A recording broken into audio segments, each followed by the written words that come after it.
This is Snake. Do you read me, Otacon? Loud and clear, Snake. Kept you waiting, huh?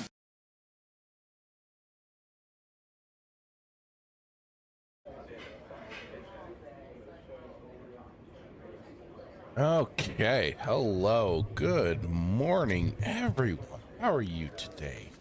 Hope you're all doing great. I am your host, the Fractured Filter, here for another episode of Respawn Rose Cantina. It's a nice, cool, crisp morning for me. Don't know what it is for everybody else out there, but it's nice and comfy for me. Got my nice cup of coffee, ready to go. Okay. And of course, over on the Kick side, we've already got bots spamming the chat. This looks a little different than usual. We got some moon runes in there. I guess I should should have Kick a little more readily available when this sort of stuff pops up. It's just like, god damn it. I hate having to do this sort of thing. I don't like it. I don't like it one bit. It's obnoxious.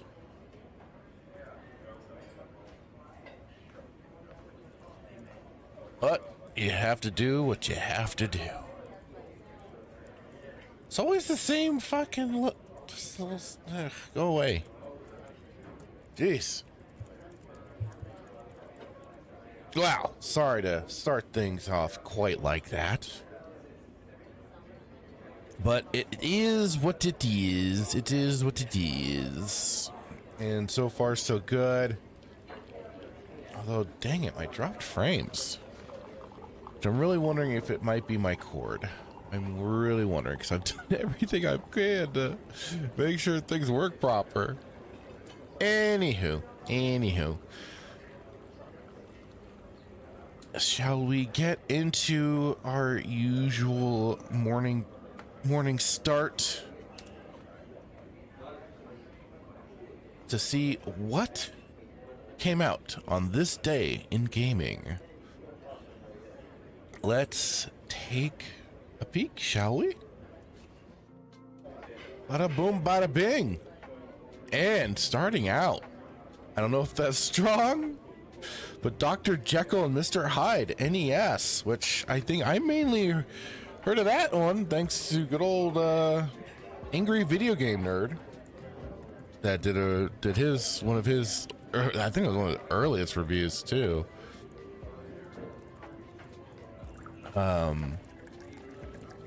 But definitely not one I ever played personally. Let's see here. Yeah, he did review 14. I mean, at least according to the YouTube side, 14 years ago. Oh wait, no, I see one 19 years ago. There we go. That probably seems a little more closer to it. One's probably a re-upload or something. So, yeah, like I said, not one that ever crossed my path. Certainly as a kid. And let's see, what else do we have here? Xian's Revenge. What's that? What is that? Enjoy a breathtaking weekend on us in 500 BC Greece. Xian's Revenge takes you warping through time to places like 21st century South America and 13th century Mongolia. Fucking Mongolians! Sounds like one heck of a vacation, doesn't it? And the only thing that might put a damper on your travel plans is a sawtooth master of evil ninja techniques, because he tends to destroy everything in sight. Oh, and there are hanging snakes that live in treetops and drop down when they're hungry. And did we forget to mention the Undertake, whose expertise lies underground? Xian's Revenge, accepting thrill seekers now. Let's see if they have any, let's see, the boxes here. Super NES mouse. Oh my god. I don't think I ever encountered too many of those. I feel like this one especially. Hello there. Let's see. Do they have any? No. I'm curious. Let's see if they have. Let me see if there's anything on YouTube, just to kind of get an idea for how this game.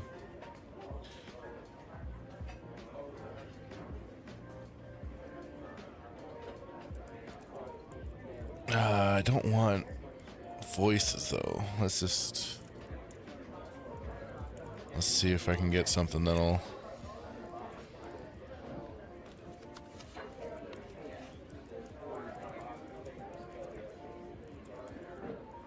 Okay, so okay, I don't think there's gonna be chatter in this one. But here's from Nintendo Complete on YouTube here. Got a little something something. Oh gosh darn it. Let me make sure.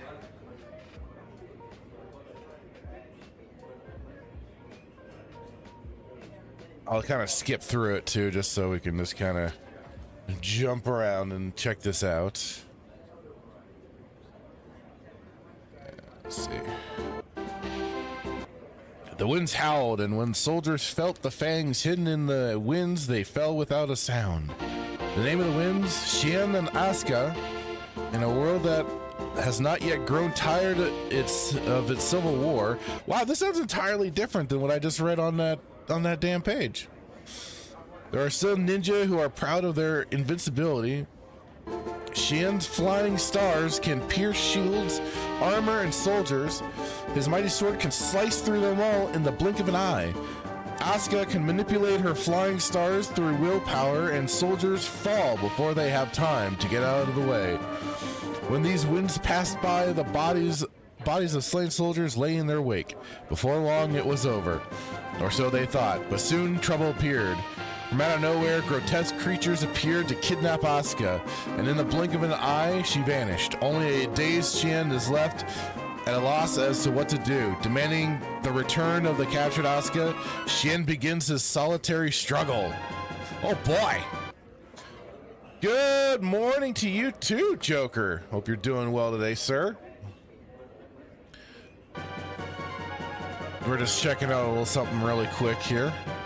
Xian's Revenge from the SNES, from the Super Nintendo. All right, let's kind of.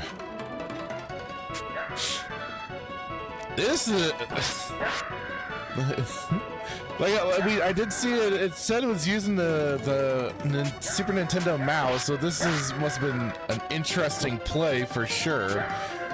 Considering, like, I remember sometimes that thing could be different, but then those were like old computer mouses. You have to remember, so they can be kind of goofy to use at times.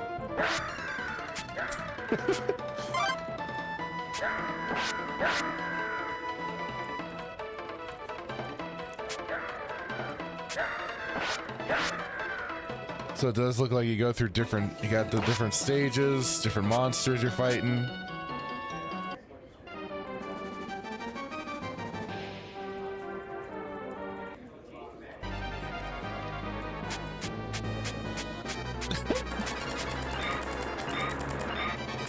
You know, never would I thought I'd see a vehicle get taken down by shurikens like this. That's great.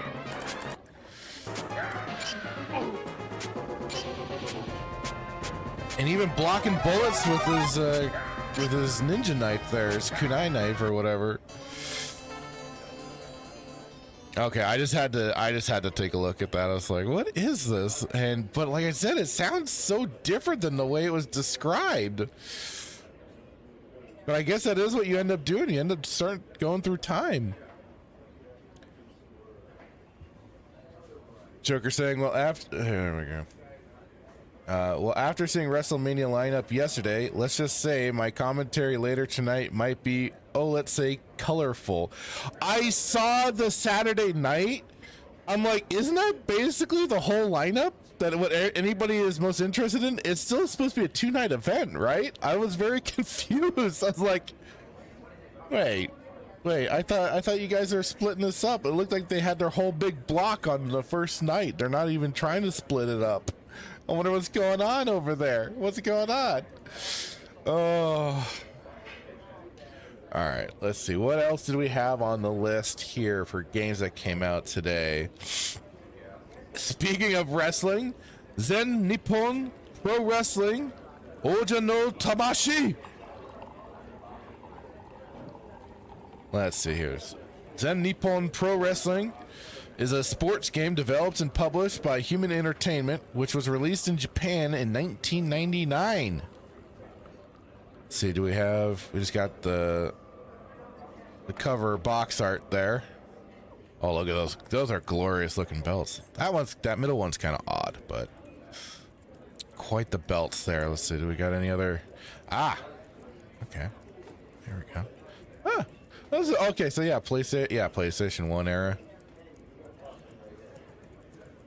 I won't know who any of these people are. I am completely out of the loop of Japanese wrestling. Misawa.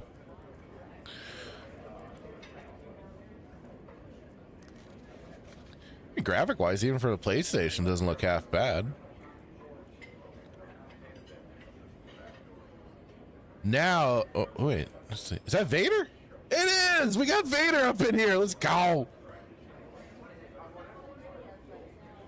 Vader time. Not too familiar on the guy in the Letterman jacket there. Do they show name? No. No, it's unfortunate. I don't have the names right there to kind of really see. Let's see. Huh. Got a roster, but then 2 Gaijin up there. Like I said, I don't see. This is the problem when I don't understand moon runes.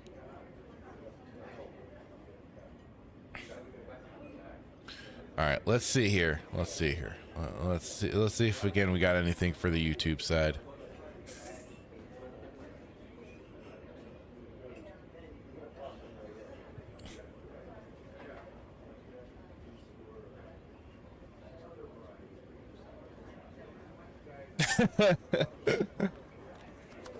Joker saying, unless they are from Stardom or Marigold female promotions, my knowledge of Japanese talent is limited. Understandable. And I mean, this 99, I don't know how long you've been watching Japanese wrestling anyways, or been keeping up with some of it, so let's see here though. What do we got? Oh good, we do have some.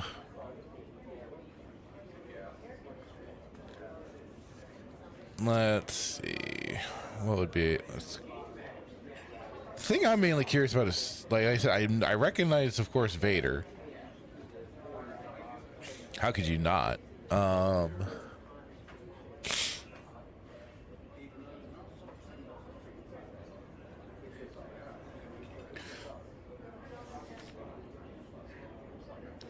Wonder if. See, I'm always kind of curious if they'll be like playing like a translated version of the game or something.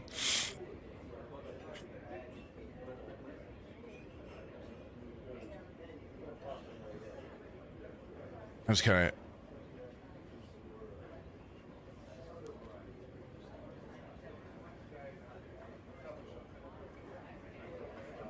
Well, I appreciate it, Joker. He says, I stopped by to say howdy. I get to get back to work. Toodles. Have a great day, Joker. And I'll certainly be popping in tonight to hear what you guys have to say about the WrestleMania. I'm looking forward to it. Have a good one, man. Good luck at work today.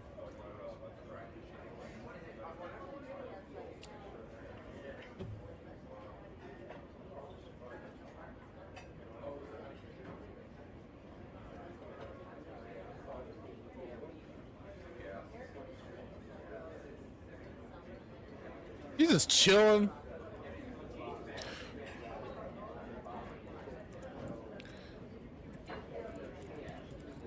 So they each got their own little valet escort.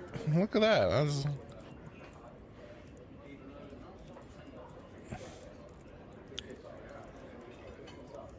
right, come on. Let's get to some of the action here. Let's see. He's still so nonchalant over there.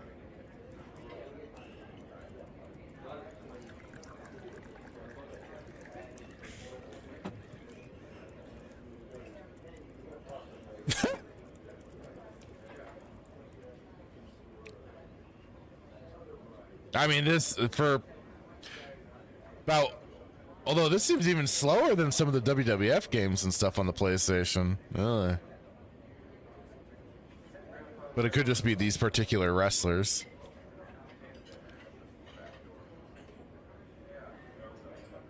Suplex.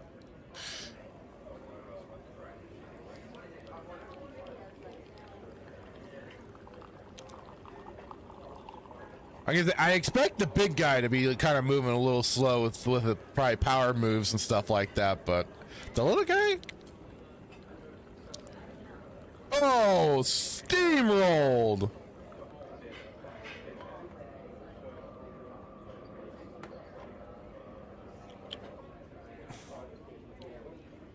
See, oh, we got a bit of battle tag team here going. Is that it? Some of the moves don't look half bad, but it just still some of it just seems really slow.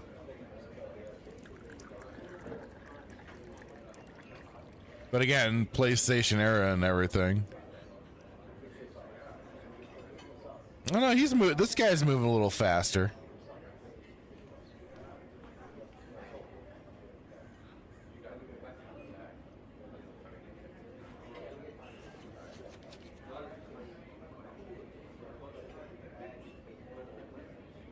Looked like he kicked him in the nuts.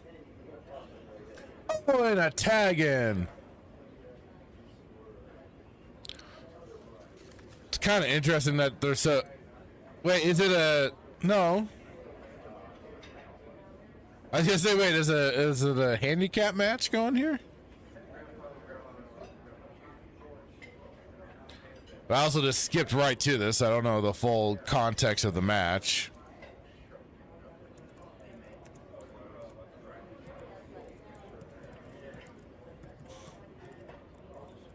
Oh, and this is on this. So this channel is Gaming Palooza Empire, and says highest quality gameplay footage featuring real hardware. Oh.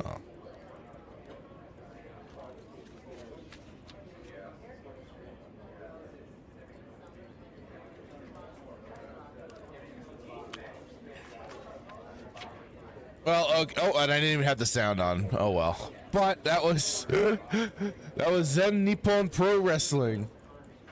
I just had to take a look. Ooh, Final Fantasy Origins. I don't know if I got this one back when it came out. This is on the PlayStation 2. This was out 2003, 23 years ago. God dang. This one had featured Final Fantasy and Final Fantasy 2. That's right. I never got this one. I know I got like the collections when there was the one with Chrono Trigger. I had all the new animated scenes and stuff like that.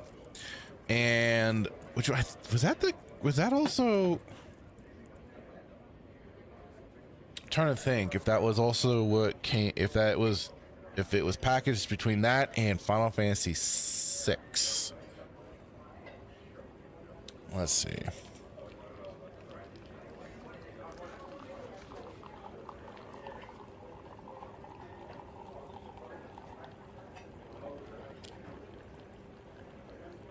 Final Fantasy Chronicles.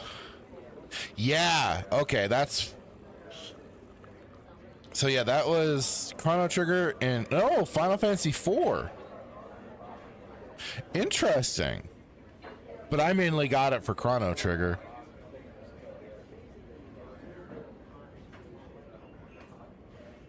Interesting. Okay. I just had to check. But I really do need to go back one of these days and play the earlier iterations of Final Fantasy. Music. Okay, what else do we have here? Never played. Never play. You get no. Oh my. Oh god. Oh, Dragon Ball Evolution on the PSP. Holy crap. Oh no. I think I remember seeing this around too back once upon a time ago. Like, I think after I too was I'd watched the Team 4-Star did their own riff tracks basically. Not well, basically that's what it was, and I think they got it provided through the riff track site too. But they riffed on this movie, the Dragon Ball Evolution. They did a pretty good job, I'll have to say. They did a pretty bang up job. Just you know, in a weird way, to kind of like they ripped into it a bit, but like at the same time they were kind of gentle too. I don't know why, but that was, I think that's also, some of it was just part of the joke of it. But yeah, the story begins with Goku, who seeks out upon his adoptive grandfather, Grandpa Gohan's dying request to find the Great Master Roshi and gather all 7 Dragon Balls, of which he has one, in order to prevent the evil Lord Piccolo from succeeding in his desire to use the Dragon Balls to take over the world. And Goku's quest is to obtain the mystical Dragon Balls before Piccolo does. Oh, lordy. Lordy, lordy, lordy.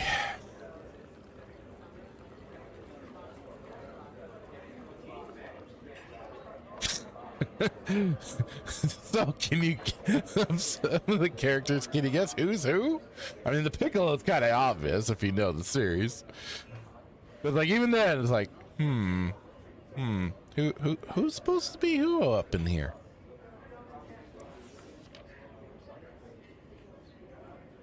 Do they have the video?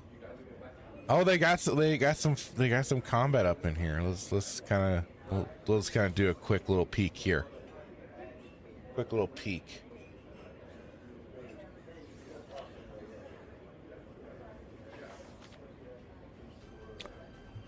Hi, this is Mushi play Dragon Ball Evolution. I'll show you like this. Let's.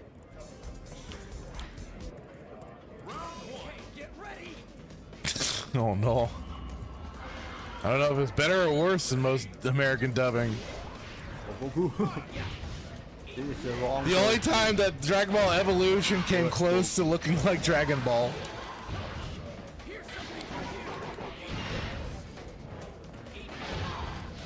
Holy shit, the gameplay is so fast.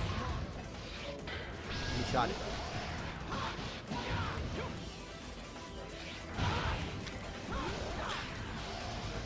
And this is on the PSP? Yeah, this is on the PSP. I don't know how to use Kamehameha.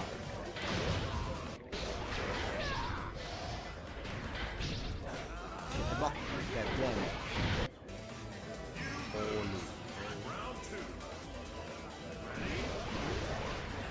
The Fu-Lum there was completely just taunting him there. Stop running.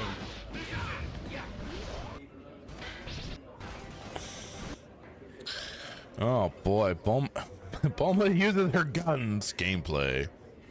Oh god. I mean, it did look pretty quick, not too shabby. Although it's kind of, it makes you curious, like if they just kind of ripped one of the Budokai games and just put a new skin over it.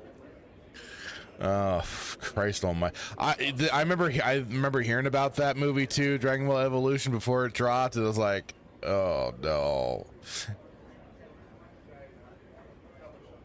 It had disaster written all over it before, you know, even before seeing it. You could tell. You could tell. Let's see here. We got the Lego Hobbit that came out 12 years ago. Nice, nice. Pokemon Rumble World 11 years ago.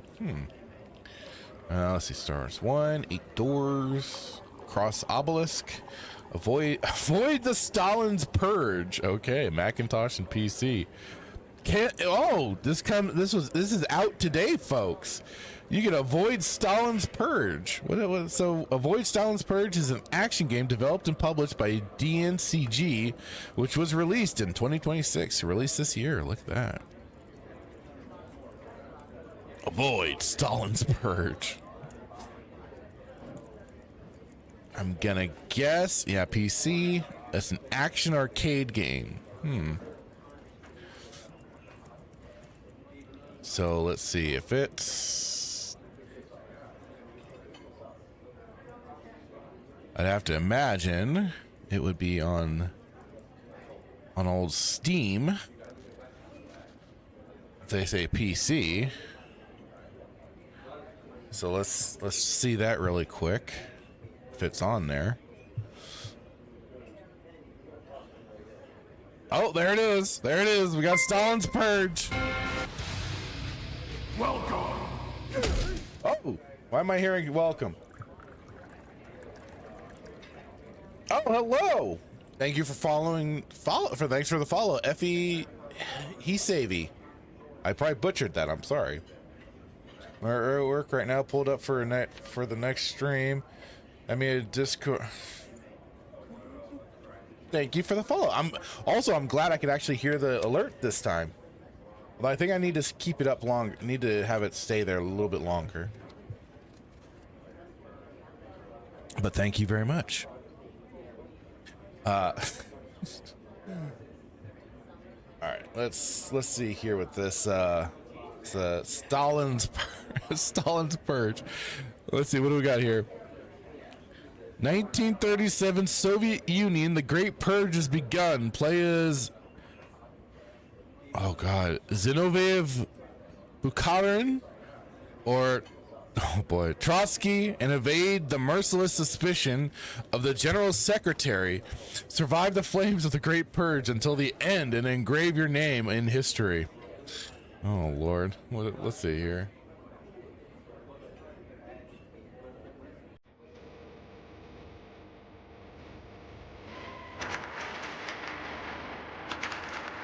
Are we gonna get it? The question I guess will be is, do we get any gameplay?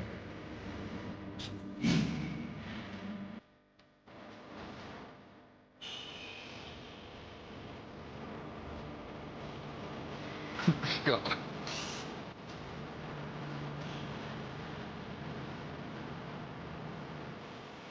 Wait, that... Oh, come on! Is that really all it is? You just basically... Come on. You're just avoiding floating images? Bro. You couldn't have done something a little bit more. Planned release date, April 8th, 2026. This game plans to unlock in approximately 3 hours.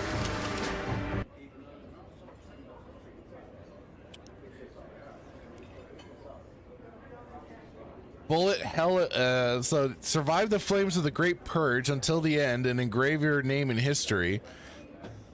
Bullet hell, experience tense action dodging General Secretary who fills the screen. Your reflexes and judgment are directly linked to your survival. Intuitive controls. Control historical figures using only the arrow keys. Oh, that's gotta be great. Maneuver nimbly without complex controls to survive the ruthless waves of history. Dodge Stalin's paranoia. Your goal is to endure for even one more second while avoiding relentless pursuit of General Secretary from all sides. Historical struggle for survival. Choose characters with different fates and endure extreme conditions. Exercise your patience, test your survival skill in an era of madness from 30 seconds to 10 minutes. Like I said, you know, I feel like there could have been a little more done for animating up, like, excuse me, what the character, like the way you move around and stuff like that. Oh, here we go. Listen to this too. AI generated content disclosure. The developers describe how their game uses AI generated content like this. Some of the artwork within this game was created with assistance of generative AI. I'm gonna guess like some of the backgrounds and stuff like that, particularly the background there. the fire and everything going on. I'm going to guess that's some of the generative AI that goes on.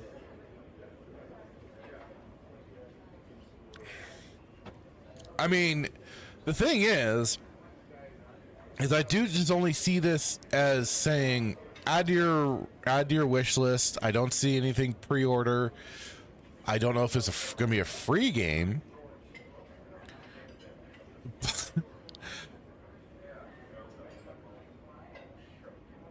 Casual indie. Yeah, like I said, that's kind of interesting there. It's kind of interesting there. But yeah, avoid Stalin's Purge. Let's see. Chain Staff. Macintosh, Nintendo Switch, PC, PlayStation, PlayStation 5, Xbox. What's this? Chain Staff. Chain Staff.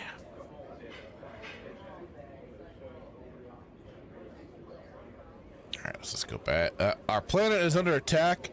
Is that like your channel being under attack? From the star spores, and they've warped life on Earth into ferocious uber bugs. Even worse, a nasty alien has made its new home directly attached to your head.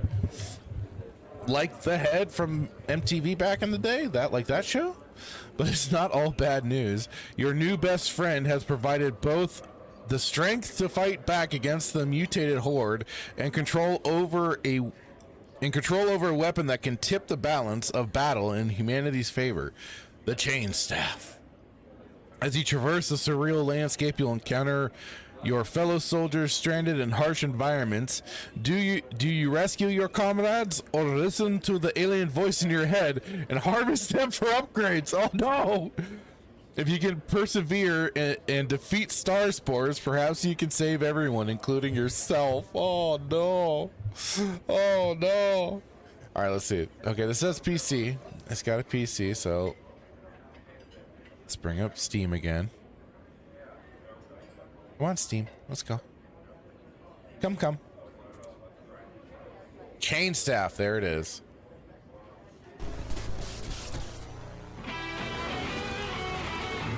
All right, this has a little more going on for it than Stalin there.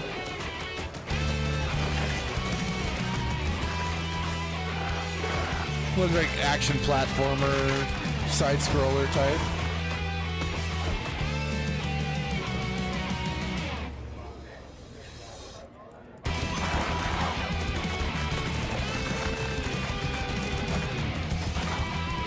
Wait a minute, those things look like big old, look like graboids on the surface. Hang on, where was it? Alright. Rocking little soundtrack there so far.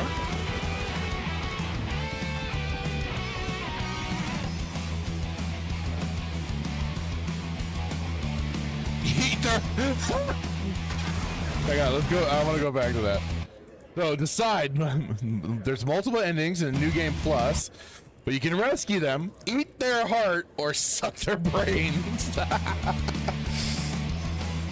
That's Brutus.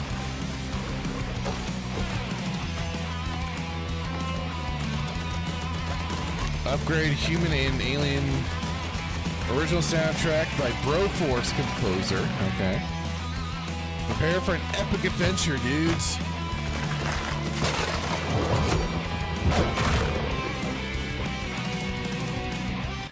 And there's the alien that's attached to your dome. Good lord.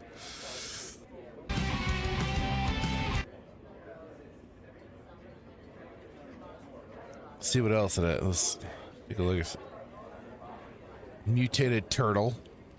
Looks gnarly. So that weapon definitely seemed kind of neat and cool. It's got multiple it's got different functionality and stuff like that.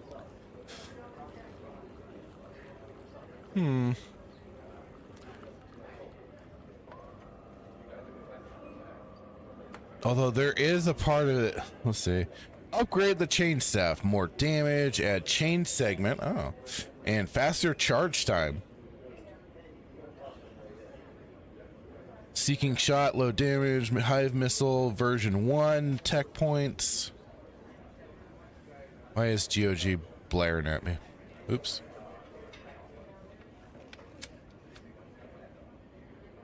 Go away for now. Let's see here. Oh, I don't know. I got a weird, like, for some reason I did have a weird feeling, but it does say, note, no generative AI was used. Do they have more? Let's see, mature content description. The developers describe the content like this: all depictions of violence are two-dimensional and heavily stylized. As part of your quest to cleanse Earth of the Starspore menace, you'll use all the weapons at your disposal to defeat your foes, many of whom will die bloody deaths. Additionally, you may harvest resources from your fellow soldiers in order to increase the power of the alien keeping you alive. And this process is messy. Oh. Okay, that's pretty great. Pounded and mushed, stabbed through the heart, sheared in two, prepare to meet your doom in a myriad of disgusting ways. All deaths are avoidable, but some dangers may require special strategies. The game features around 6 to 8 hours of gameplay on the first playthrough. Ferocious foes. Grotesque upgrades. Stranded soldiers dot the landscape of Chainstaff. You have to choose whether to rescue them, devour their organs. Each option has unique benefits and will lead to different endings. 10 wild levels. Killer soundtrack. Scorching riffs and peals of thunder, pumping beats drive you ever forward. Rock out to the classic metal soundtrack by award-winning composer Dion Van Heerden of Broforce and Warhammer 40k Shoot Us Blood and Teeth soundtrack fame. There's some lighter interludes with 70s synth catchy melodies and even some even some cowbell. I need more cowbell. Now it's back to heavy tracks where it's time to bang your head while smashing skulls. Let's go. I don't know. Looks kind of cool. And let's see. Right now, buy Chainstaff is 10% off. Offer ends April 21st. So it's $13.49 right now. Regularly $14.99. That's not bad. Not bad. Oh, and I see we got Melee James and we got Imp Black Belt that already want this game. Look at this. I was gonna slap it onto my wish list there. Why not? Why not? Looks cool. Hello, good morning, Dan Blackroyd. How are you, sir? Says all deaths are avoidable. He said. Oh, here we go. He says until they put you on a spaceship heading straight for a giant laser. Yes. Listen, I didn't tell that kid to get onto that ship, okay? I tried to get him out of the damn vent. He chose to ignore my help. He got what he deserved. Little brat. Close that. All right, so that was Chainstaff. Like I said, it looks cool. Looks like fun. You can't go wrong with a rock and metal soundtrack. Let's see. Pokemon Champions. I already saw some noise about this. But there's always online connectivity, but I don't. What's because I saw some people saying it's like basically a PvP game, anyways. So.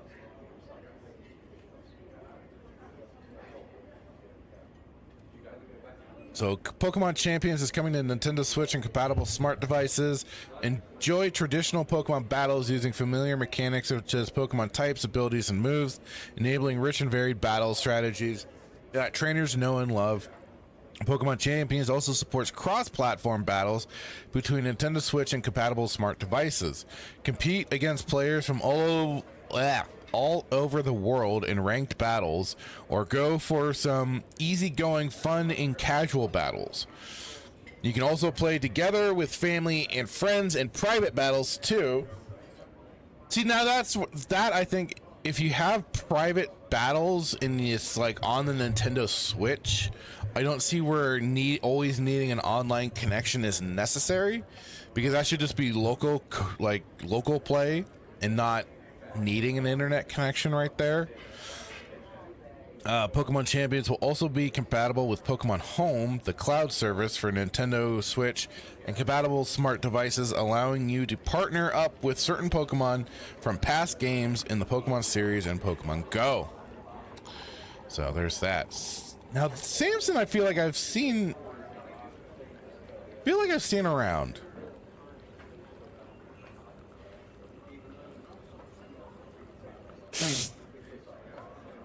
God damn it. Dan Blackred says, good news! I have set up an online petition. We are campaigning to get you cast as the boy in the vent for the Mass Effect TV show. I do have the Mass Effect TV show as a topic today. Even though that feels like I'm kind of crossing some boundaries there that I maybe shouldn't, because it's technically TV, but I mean, it is based on a video game, so I feel like it's acceptable, but yeah. I mean, unless you want a obese 41-year-old man trying to get stuffed as they try to stuff me into a vent for that, I mean, I guess. I don't mind annoying Shepard. I could do that. I'll annoy the shit out of Shepard. Whatever poor bastard they get to play the role. So Samson returns to Tyndallston, a city that shaped him hard, where every fight is close and every escape is earned. He owes dangerous people more than he can pay, and they're using his sister to force his hand. Oh no. Clock is running. Only way out is through anyone who stands in his way. Your debt grows by the hour, and the people holding it squeeze harder every day. Every job, every dollar, every choice cuts a path forward or shuts it down. No do-overs, no safety net. Oh. So let's see Samson here. Let's see. What do we got here? Look at that. Boom. Oh, We're not good people. I think I saw this before, and it kind of looked like the combat. I think was looking a little the Mad Max game. Liquid swords. They want their money, and if they don't get it, I'm finished. They're gonna shoot me in the back. Shit, man, shit. Tyndallston. The fuck happened to this city? I can't believe you made it out of that shithole. This is designer crap. It's killing us. No, it's the other outfits pushing it that are killing us. All cities high on White Whisper. The city's sick. I prayed that vile drogue would be taken off our streets. Half the things I do to keep this organization running, Carter doesn't like. There's so many of us just up and disappearing. This shit is getting weird. Shit's getting weird, True yo. power must remain unbridled. It's a shame dinosaurs like your boss can't see that. Okay.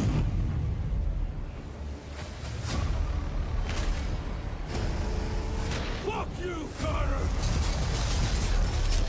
The only thing for people like me is to keep going. I mean, this is looking flat. I'm wanting to see a little more gameplay, though. Keep doing the work.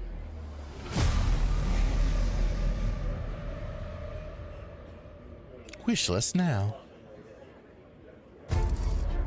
As far back as I can remember, I worked for other people. Like I said, I remember seeing. I think I remember seeing this. This might have been like show. I think this might have been shared also in the Melee Games Discord. This is probably where I saw it. And neither did what I owed. I never picked the smart job. I picked the one that bought me another day. Okay, yeah, I think I've seen. Tyndallston, nobody waited their turn. If you gave them space, they took your teeth. Sometimes you didn't need skill. You just needed something solid. You hear that? Yeah. That's the sound a face makes when it meets regret. Pain built up. Adrenaline took over. I didn't fight to win. I fought to finish. Okay, I gotta see the developers here, because I wanted to say, it definitely has that feel, that look and feel from like, oh, but it's not. Liquid swords. because like I said, the gameplay, seeing that combat there made me think of Mad Max. That more kind of like certainly having those more beefier punches and stuff like that. So let's see. Samson comes home to the worst streets of Tyndallston, a place that built him and never forgave him. Muscle, speed, and nerve decided who stays upright. Close quarters fights, tight corners, and no room for hesitation. He learned violence before he learned mercy. Well, you know, strike first, strike hard, no mercy, sir. And the city hasn't forgotten. Every clash matters. Every hit is meant to break or be broken. You cut through alleys, rooftops, and broken dens, designed to keep you moving, not sightseeing. Tyndallston shapes how you fight, climb, corner, and vanish. It's familiar ground, but never safe ground. Cars are not set dressing, they're blunt instruments. You rip through the outskirts and industrial wastelands and battered machines held together with scrap and stubbornness. Ram, drift, smash, or outthink whoever chases you. Nothing here is clean. Samson's debt hangs over everything, and his sister is the pressure point his enemies squeeze. Time is short and the bill keeps growing. This is a focused, brutal chapter in his story, built with intent, no excess, no padding. He didn't return to entertain. He returned because this is the only place where he can fight his way out. Dying to be free. Fists and metal. Unlock Samson's potential, build his strength in both brawling and weaponized driving. Brawling combat, use momentum, train, and improvise tools to break your enemies fast. Cars as weapons, chases turn into collision, traps and close quarter, destruction. Skill tree, 25 plus upgrades to shape Samson into the fighter this place demands. The city never forgives. Open world districts move through hostile blocks, hidden corners, and the history that built Samson's past. City with a pulse. Faces, factions, and streets change as you rise or fall. Story that hits back. Uncover what broke Samson's family and what it takes to fix it before time runs out. Interesting. Like I said, the combat itself looks heavy hitting, and it's supposed to be approximately less than an hour. It's going to be released. I'm going to slap that on my wish list. What else we got over here? Ah, General Snow. Hello, sir. Dark Ghost. Cool. And of course we got Melee James there. But yeah. So city map, skills, and collectibles. You got all the different stuff. So we're on the skills for instincts, tactics, aggression, cunning. And that all adds to it. City map. Is that the full city map? See, now I'm kind of curious about this Liquid Swords group. Because it just shows the one game, but let's see. Oh, that's funny. When I started putting in Liquid, it automatically filled in Liquid Snake. Let's see. Liquid Sword games.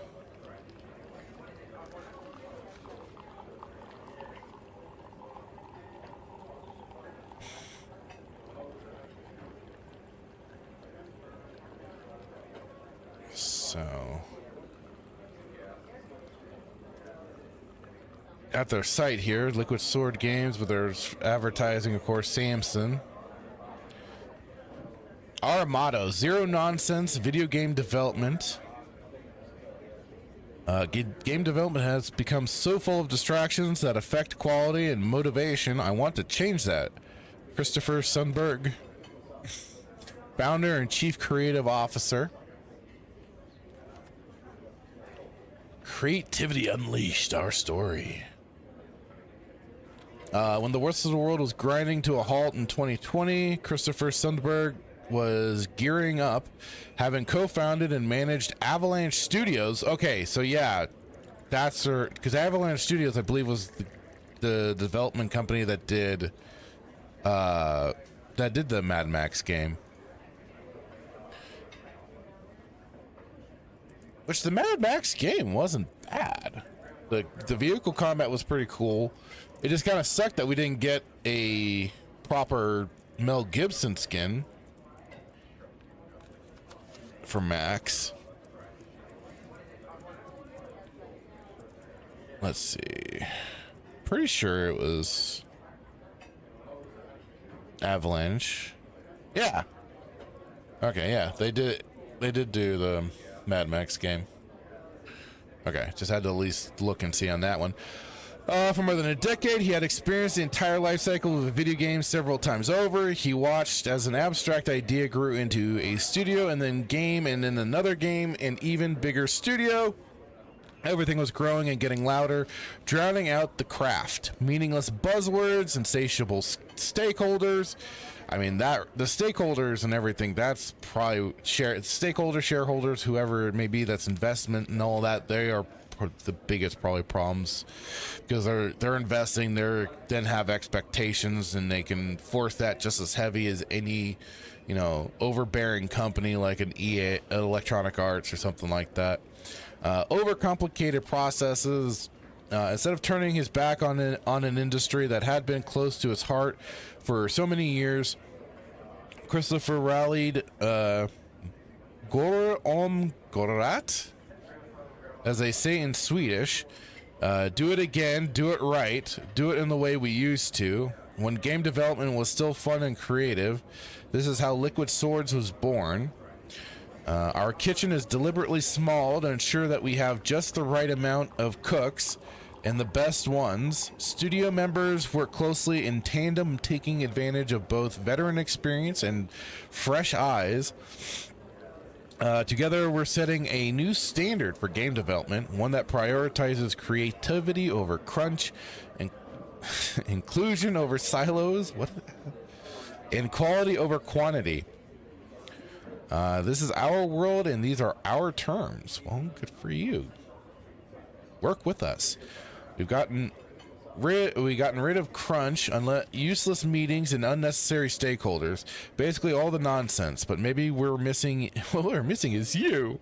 Take a look at our open positions and send in your application if you want to join the armory. Interesting. Well, like it is, I am curious about this particular game, so we'll see how that all plays out. This is the fun of checking out what's going on in gaming. We get some get to see some gems, perhaps. So I'll be definitely curious what it's gonna be, what price it'll be opening up at.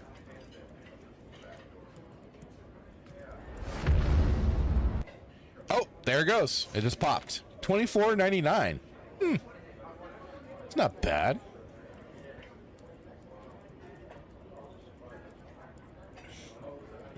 We'll see. We'll see about that. We will see about that.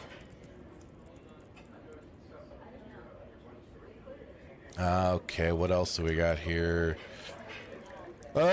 Solid Void, Topsy-Turvy World. It's an Xbox-centric game, it looks like. The Occultist. The Occultist is an action-adventure game developed by Dalor and published by Daedalic Entertainment, which was released in 2026.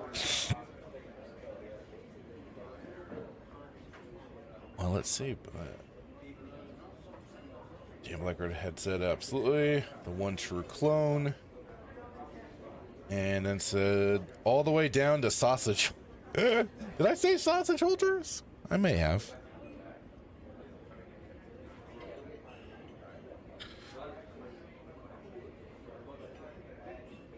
All right. Steam, what do you got for us for the Occultist? I've seen things. Oh, you've seen things, huh? And hello, good morning, Hassan. How are you doing? And today in gaming. close that. Close. Go away. There we go. Okay, let's see what this one's about. What do we got here? I've seen things. Things no one should ever face. Oh no. You never really leave Godstone.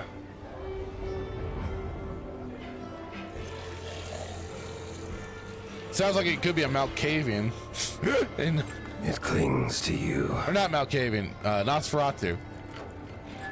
I always of the mix past those nipping those at your particular words heels. up. From Bloodlines Masquerade.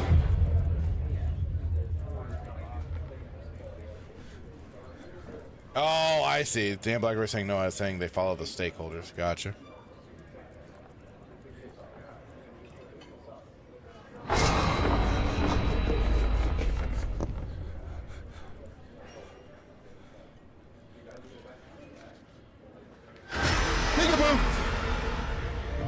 I went in search of my father, but what I found was a curse that binds everything. Oh no.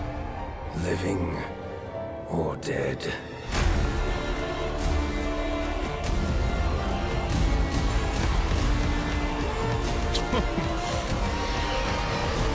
Freaky looking thing. Running from what haunts you gives it power.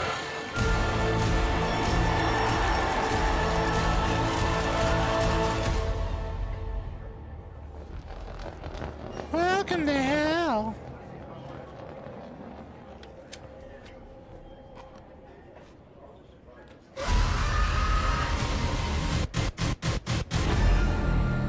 I am the occultist.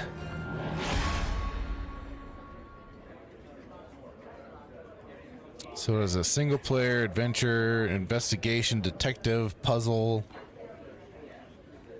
survival horror, atmospheric, puzzle, action, adventure, psychological horror.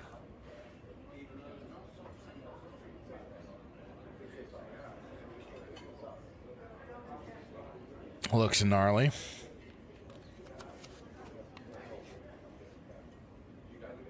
And that thing, I take it, helps you see certain things, certain ghosts or whatever. Well, that's fucked up looking.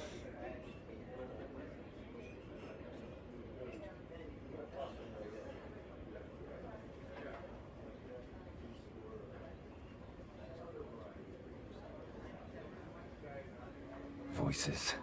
Screams. Let's see what else we got here.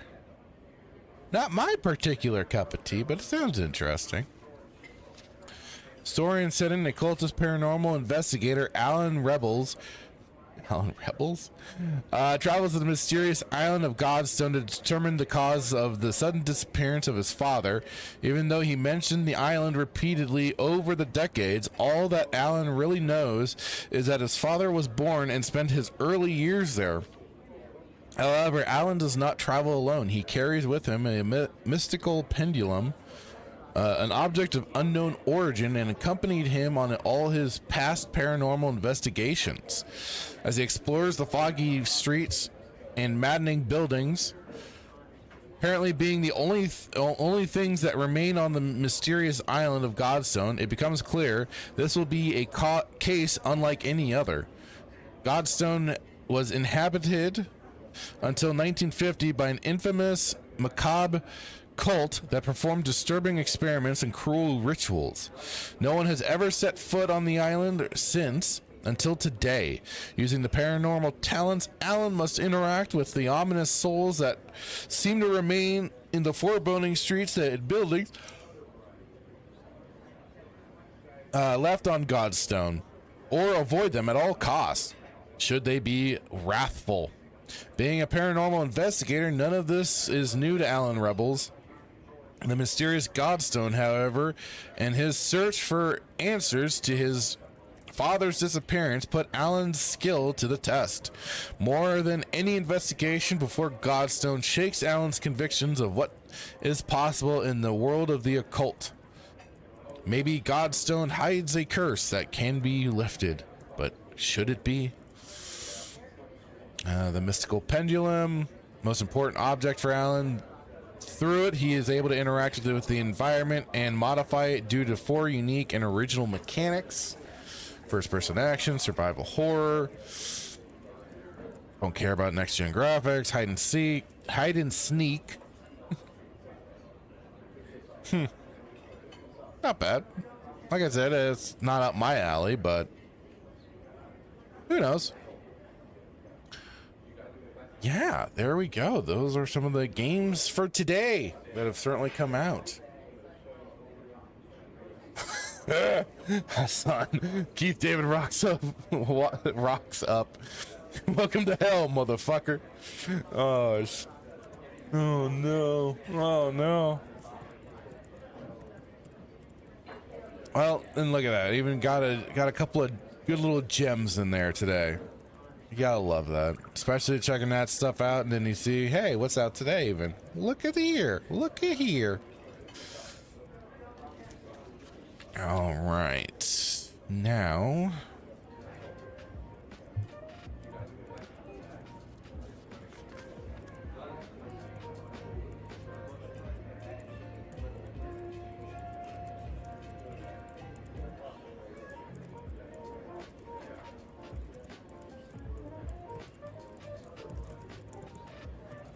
That's bizarre. But really quick, I just gotta hit the restroom. I'll be right back.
Okay, I'm back. Let's see. Dan Blackred said they couldn't even think of another name besides Alan. Stepping on some toes there. Yeah, I immediately, my brain went to Alan Wake, so I was like,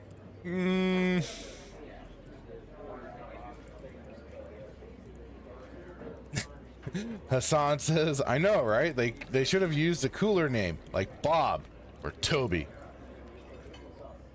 Toby would have been good. 100%. All right. Well, let's get into some of the topics that I do have set up for today. And I do not like how this site is set up, but oh well.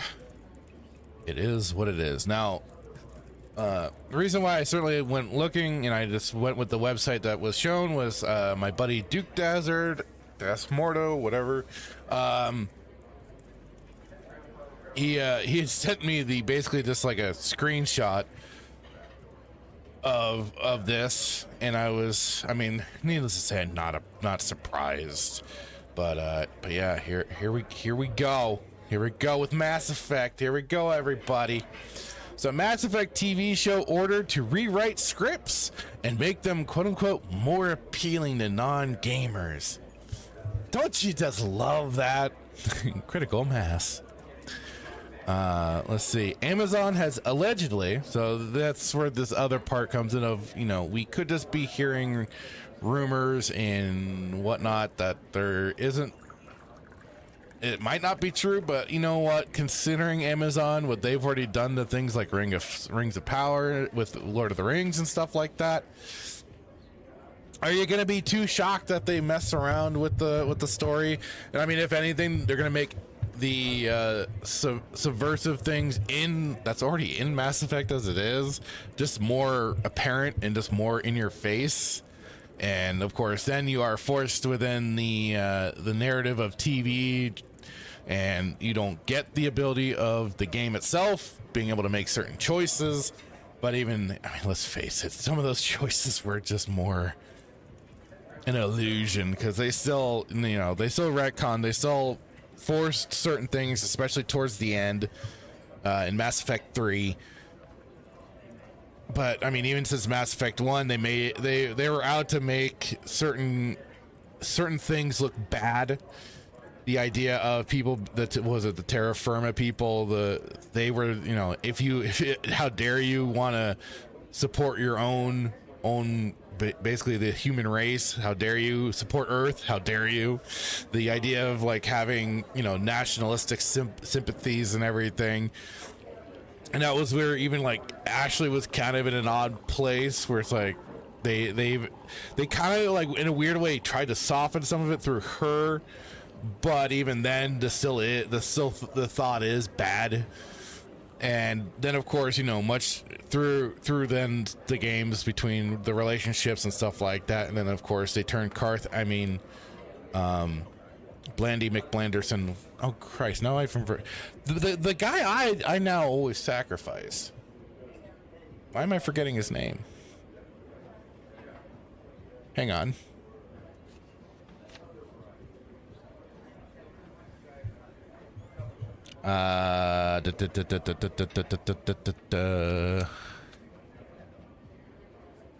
Christ Almighty.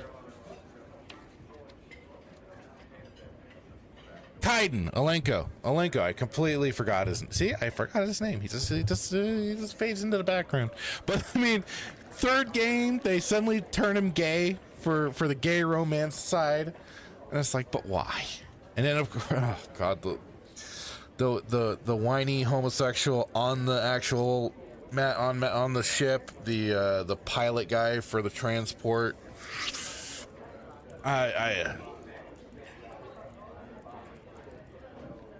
Hassan says, nice, I can finally talk about something with the green-haired non-binary blob at the office.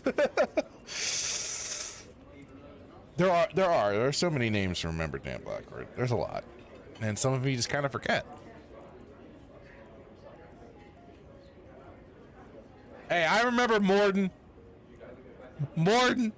I didn't want it to happen, but he was the only one that could do the job. Anyways, so yeah, Amazon has allegedly asked for the TV adaptation of Mass Effect to be rewritten to make it more appealing to non-gamers.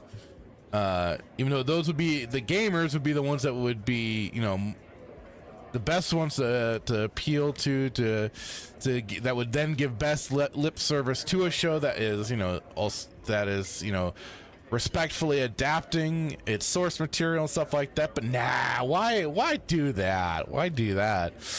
I mean, Amazon has already basically said screw that to the to not the Lord of the Tolkien fans. And then was it the other one, Wheel of Time, I believe, is the other show, that the other series that got the Amazon treatment. So that's according to The Ankler, which reports that the new head of global TV, Peter Friedlander. Do I even have to check the early life? Has asked to read the scripts of all in development projects before awarding that all-important confirmatory green light. As noted by IGN, this leaves the drama sci-fi series on the verge of a full order, leaving the production and us in... I could, you know, this is the thing. Like I even said to my buddy Daz, like I have the games. Why would I care? Us in limbo while we await a decision. I don't understand too this big push for video game adaptations, especially when it's like they've got such a storyline as it is now, especially more than ever. I don't understand this push to adapt things to mediums as basically more or less as restrictive as movies or TV. Because I mean, with a video game, they have much more full range to do this kind of storytelling that they'd want to do. You know, and they did. They already did it. They already accomplished what they wanted to accomplish, more or less. And they gave you the illusion of choice in your video games, in the Mass Effect games in particular. So I'm like sometimes, like I say, I'm really puzzled by this for when it comes to video games. Have there been some good adaptations? Sure. I will still always put over the original 90s Mortal Kombat movie, the first one in particular, which is basically just, I mean, it's just basically a ripoff of Enter the Dragon, more or less. But it does it so effectively, in my opinion, and it's so fun. It's got the kind of 90s cheese you enjoy. And I mean, the soundtrack is bitchin'. You got, for the Scorpion versus Johnny Cage fight, you got freaking Fear Factory playing, just elevating that fight entirely. And the fights are pretty well choreographed. I mean, the Scorpion one is what always stands out, and then the Liu Kang versus Reptile, so you don't go wrong there. But yeah, like I said, I still just don't get this push for these adaptations at times when it comes to video games, mostly. But yeah, see, it's not clear what aspects of the script Friedlander thinks could put off those coming into the franchise for the first time. It's not that difficult anyways. Just do it as an just, you know, do it like the first game where you're being introduced into the franchise. Do a kind of brief introduction of Shepard, do a brief introduction of the world, and you're set. You just do like some narrative dialogue, basically. Or just say F it and just throw people in. Screw it. They'll figure it out eventually. This is like the other part. It's like they just kind of, I mean, and let's face it, there are a lot of stupid damn people out there. But they treat the audiences like complete and utter retards. It just is insulting to that point. So it's like, why do that? But sadly, there are a lot of stupid people out there. I mean, for God's sakes, but then I mean, I have not watched the Darth Maul series, but I see endless of retards putting that show over. Was I seeing like the best show ever? Perfection. All sorts of ludicrous bullshit. I'm like, I don't know how this shit gets into my feed too. I'm just baffled, but whatever. See, Amazon's Mass Effect TV adaptation was officially announced in November 2024. Last summer, it was revealed the Mass Effect TV series would be helmed by many of the team behind Amazon's Fallout show. It's doomed. It's freaking doomed from what I've seen of that shit show. Oh my god. So you're gonna have definite lore retcons, bastardizations of factions and everything. Oh yay. Oh yay. The incredibly success, but I mean, let's face it, for when it came to Fallout's been on the decline even since Fallout 2.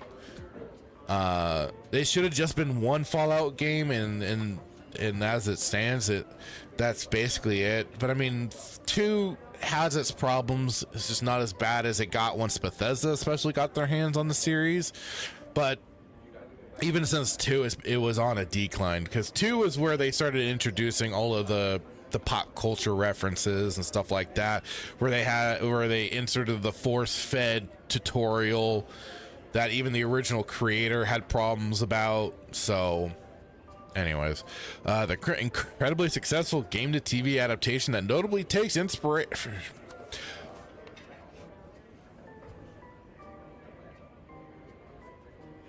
Anyways, let's keep going here. Casting details also leaked towards the end of the year. A young Colin Farrell type male, 30 to 39, with open ethnicity. Okay, interesting. A female co-lead alien character requiring prosthetics, 34 to 39. A female human providing a parallel narrative from Earth. A Doug Jones type male villain, 40 to 60, and a male wrestler type soldier, 30 to 49. Oh, this should be interesting. Amazon has provided no details about the show's story, so it's unclear whether it will be based on BioWare's original Mass Effect trilogy or focus entirely on new characters in the same universe. I mean, if there was any way to probably go, that would be it. They're going to focus entirely on new characters, especially when you make point about it'd be helmed by the same team that did the Fallout series, and that's basically what they did. I don't think they're, other than the Caesar's Legion force, but they killed the main Kaiser, so you know. Yeah, I mean, other than names of groups, that would be it. No, Dan Blackwood, John Cena is Garrus. No, don't put. Why did you put that out into the universe? Or better, Dave Bautista. When they said a wrestle type soldier, Dave Bautista was the first person that popped into my brain that they would cast in the damn show. And hey there, Static, how's it going, sir? Oh, God. Dan Blackwood had said, I have requested they expand the role of Vent Boy. He actually becomes a full-fledged team member in my TV show. You know what? They probably would do that, too. Hassan says, yeah, need at least 12 episodes of Vent Boy. No, dog, they gotta tread new ground and write fanfic to appeal to the modern audience. As fans attempted to match existing characters with the casting call, the Colin Farrell type proved the most controversial. Fans have guessed this could be a male Commander Shepard, protagonist of the original trilogy, but this would suggest male Shep is canon over the female option. Please do it. No, let's do this. Let's make the weirdo section of the Mass Effect fan base completely have a conniption fit meltdown. I would approve that message. I approve this message. Do it, please. Otherwise, I don't feel that's going to be the route they will take. I do think they will. They'll go the, you know, they gotta write their own, like even Hassan pointed out, they gotta write their own fan fiction. So I don't suspect it will be that. It's gonna be set in the Mass Effect universe. the question then is like, what section of the timeline do they go into? Is it going to be while Shepard is somewhere out there going after the Reapers, fighting or going up against, you know, Cerberus, or is it after? So then they have to then decide on which ending is at least canonical to their show, and then it'll that's where then their freaking gay little pronouns will come in, because then they'll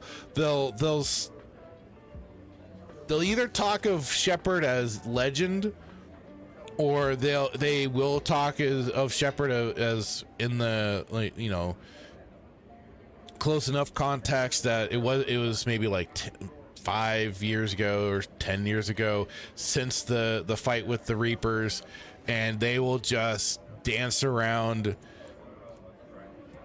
talking about Shepard, so they'll just use they them pronoun sort of stuff for referring to Shepard. They'll dodge referencing what sex it is for Shepard entirely. It's gonna be, I mean, I just want complete and total meltdown personally, but I mean, so take this even too as you will. It's allegedly for the TV adaptation. It's, I don't, according to Ankler, which I'm unfamiliar with this site.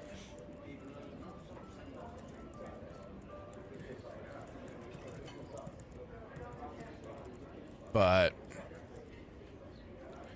yeah, so we'll see. I guess like I said, I have the games. I don't care. In the long run, it'll just be more the curiosity to see what kind of a shit show it turns out to be.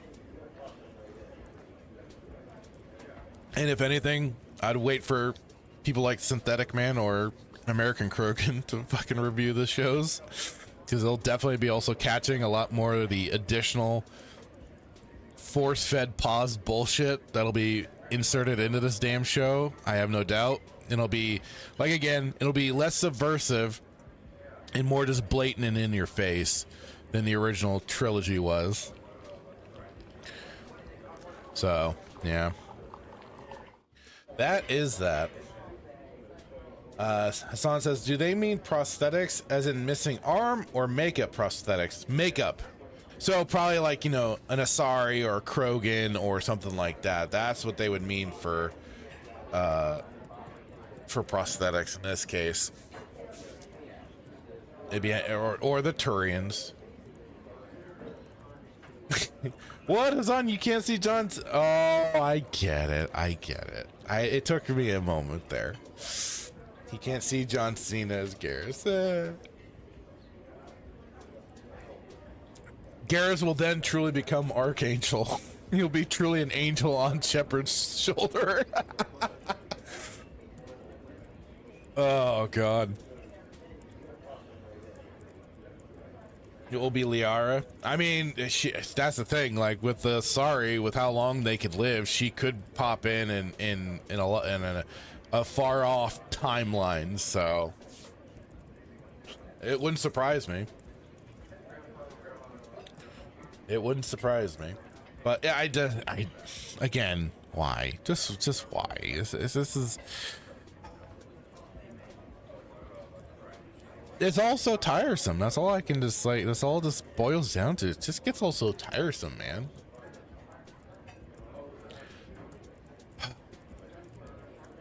Speaking of also tiresome, we have the company that keeps on chugging along and, you know, shutting things down or butchering other game companies that they decided for whatever reason to purchase and pick up and all that jazz.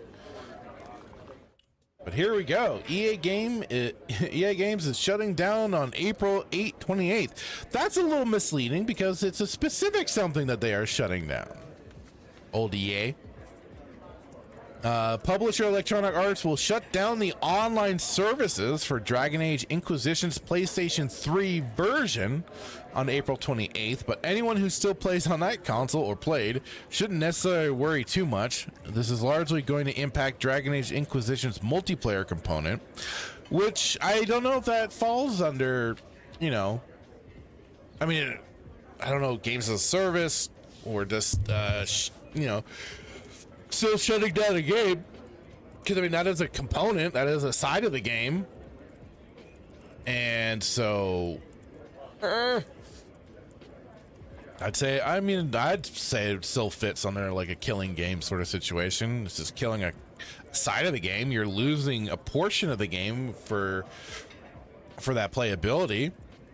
But Inquisition's multiplayer component, although there are lingering questions around the Dragon Age Keep, publishers typically pull the plug on online services when the numbers just don't add up anymore, and EA is no stranger to the practice. As player counts dwindle, servers become harder to justify with additional maintenance, security, and staffing costs too. In some scenarios, aging tech like licenses can also be a hurdle. In fact, EA has already shut down 5 games online services this year outright, killing some games like we talked about Anthem before, I believe. But yeah, what's impacted by Dragon Age Inquisition's PS3 shutdown happens April 28th. PS3 only, should is the optimal word there. They should.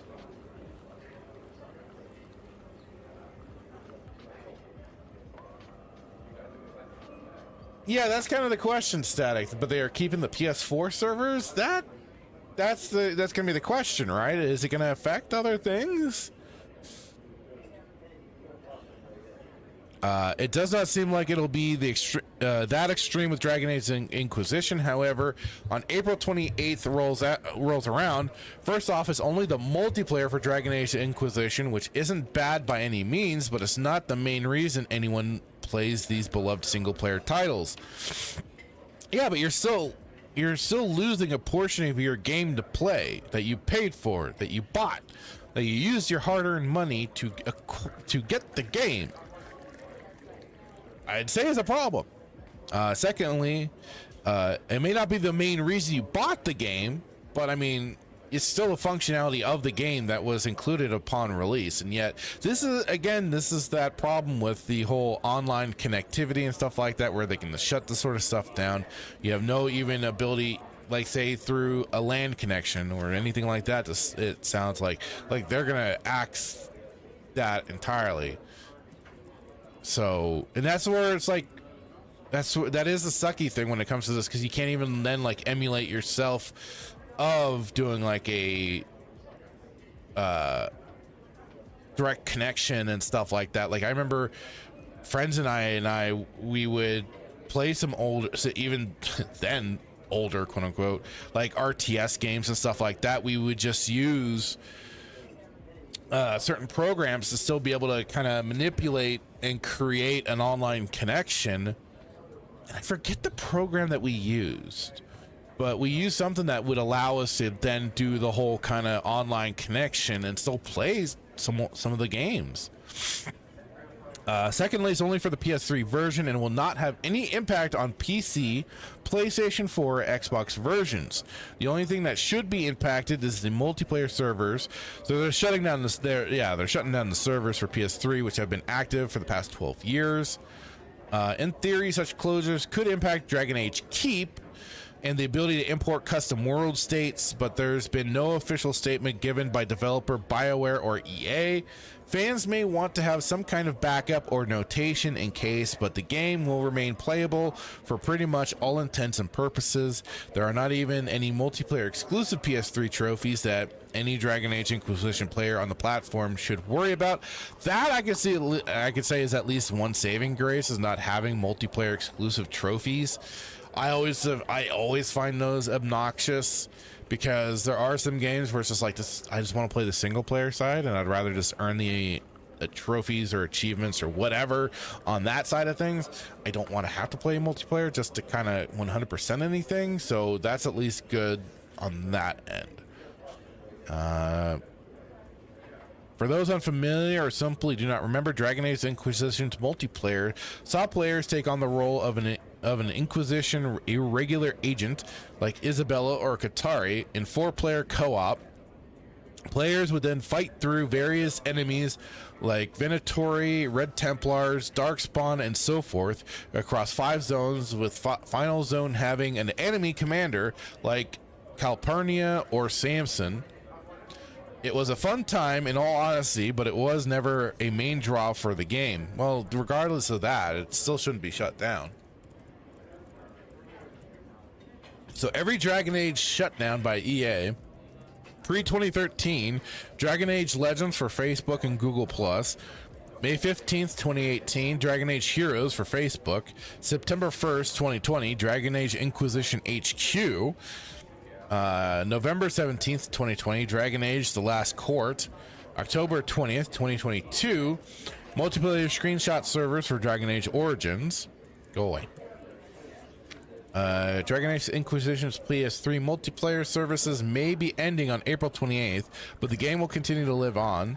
Solus's full story, as it was introduced in the Inquisition, has been largely resolved in its sequel, Veilguard. If you actually wanted to suffer that shit show, I didn't care for it, didn't want to care for it. I just completely ignored it, and just basically, I mean, in my opinion, this is basically come down to it's just like the first 2 games, or at least the first 3, you know, Origins, 2, and Inquisition. I won't go near Veilguard. Unfortunately, it's currently uncertain that the future of the franchise is given the long development cycle of the latter, the mass layoffs at BioWare, and a variety of other reasons. Well, I mean, that's mismanagement from BioWare side and from EA's side. I mean, yeah, it's a twofold system. But, yep, as it just is like it is. They kind of, I don't know if they said it here, but it's just a ticking clock for, you know, shutting down of basically anything. And it'll be curious to see if more is kind of included with some of the shutdown. I mean, because they say should being the optimal word there, should only impact the multiplayer portion of the PS3 version of the game. Knowing BioWare's current state, especially from at least the Old Republic side of things, their ability to only do certain shutdowns or whatever has always been a mismanagement, misfire. They always bungle something up. And then you add on top of it, EA being anywhere near this stuff too is just asking for trouble. So I would not be surprised if suddenly people are testing it and they find not just the PS3 version, to the PS4 and probably even all of the other versions are going to be, the multiplayer will be shut down either by accident or that is their intention. And even some of this is like not misreporting, but it's like, you know, they're not getting all the information. But I mean, this was published yesterday, so but yeah, it's just, Jesus Christ, it's again that sad thing of, like I said earlier, with always online connectivity. It's a double-edged sword. Like, it has its benefits, but it also has such a downside when they can do constant updates and then removal of portions of the game that you paid for. So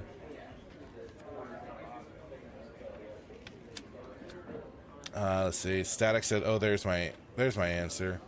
Dan Blackbird said Cavill was rumored both of them would be better choices than a young Colin Farrell type.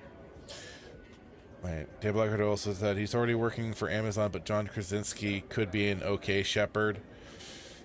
Hassan says, yeah, man, I remember when Diablo 2 had like direct peer connection for play. Yeah, exactly. Well, yeah, and you can still my brother and I we're still doing direct peer connections with the version of Diablo 2 that we used, and we're doing the multiplayer stuff. Static says Inquisition is the only one I have played in full. Blasphemy, sir. Play Dragon Age Origins. Origins is the top tier one. Seemed kind of gay, literally. Yes, it was. Hassan says I gave up after playing DA2. It was disappointing and the day was ruined. I get that reference. But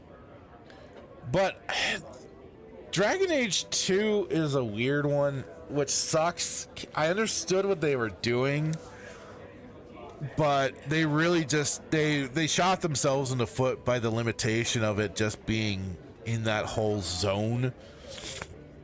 So it felt more like another expansion than a full game. The thing that I liked the idea of was the dialogue system, that, you know, if you chose certain things often enough, it would then be reflected in the character and the way he spoke, with the way Hawk spoke. So he could be a little more he could either be a little more dry and serious or a little more jokey and sarcastic and stuff like that. I like those. I like that idea of the dialogue system. It added something a little more fresh to it that could have been, if they improved upon, could have been really interesting in other games and stuff. But sadly, that's just kind of where that stayed and died. Static says, and this was before Veilguard, which I did play. Ugh. Inquisition was definitely like peak signs of where BioWare was definitely, you know, just shitting the bed more and more. I can't remember. Let's see. Was Inquisition before or after Andromeda? Let's see here.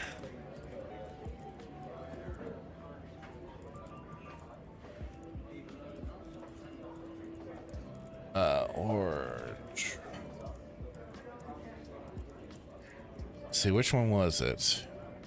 So, okay, Dragon Age Inquisition came out before Mass Effect Andromeda. So yeah, that was definitely like the beginning signs of just, I mean, I'd say maybe even Dragon Age 2 was like, okay, things are taking a tits up turn, and not in a good way.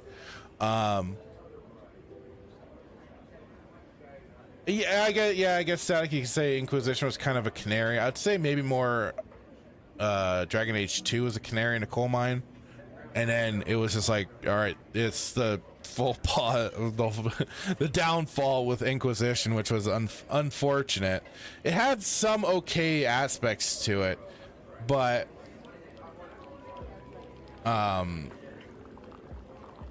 yeah, it just, like, the problem was too is that was a game that I followed because I love the Dragon Age series for the most part. I enjoyed 2 for what I could get out of it, even though 2 did do some severe retcons of the was it the Kunari?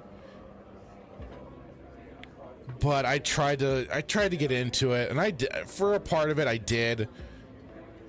But again, there are just a lot of problems laden with that game. But I was hoping for Dragon Age Inquisition to really kind of turn things around, and the way they were originally talking about the game was also quite different than what also came about.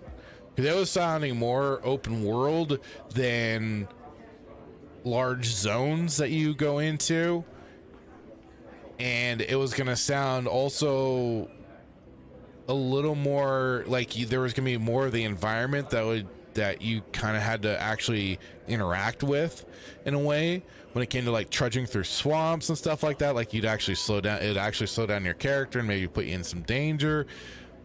Then of course they were trying to say, oh yeah, we're gonna make things a little more dangerous with certain limited items and stuff like that, which I think did still kind of get implemented. But then they also messed with character looks and stuff like that. I believe it was Cassandra, that she went from looking reasonably attractive in 2 to having, I believe, the full man-jaw syndrome. So yeah, it was a lot of stuff, and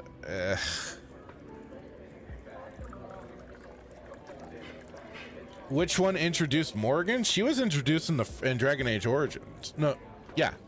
Wait.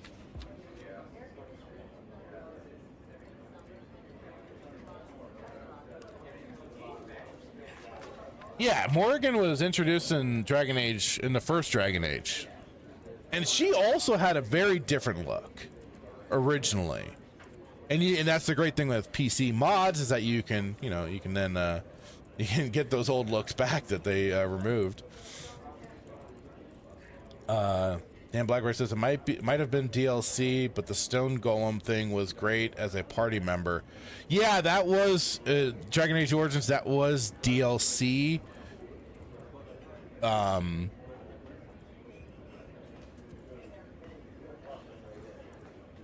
Trying to remember now that the Golem Shale, I believe, was the Shale was the Golem creature that you got in Origins, and it was a DLC for the game, I believe, and it would randomly squish chickens, if I remember correctly too. Yeah, it was the Stone Prisoner DLC. The Dragon Age Origins had a lot of DLC too, as I remember. Like, there's a laundry list that you'd get. Static says, from what I understand, is 2 really put some need polish on the game mechanics of the first. I've played the first one, but only like 10 hours.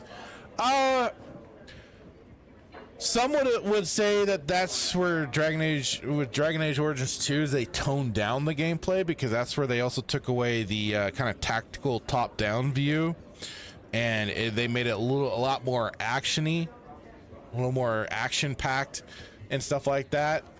So it's all from certain perspectives. Like, I thought it did kind of polish up some of the gameplay, made it a little more fast and fluid and everything, especially for like using the magical powers.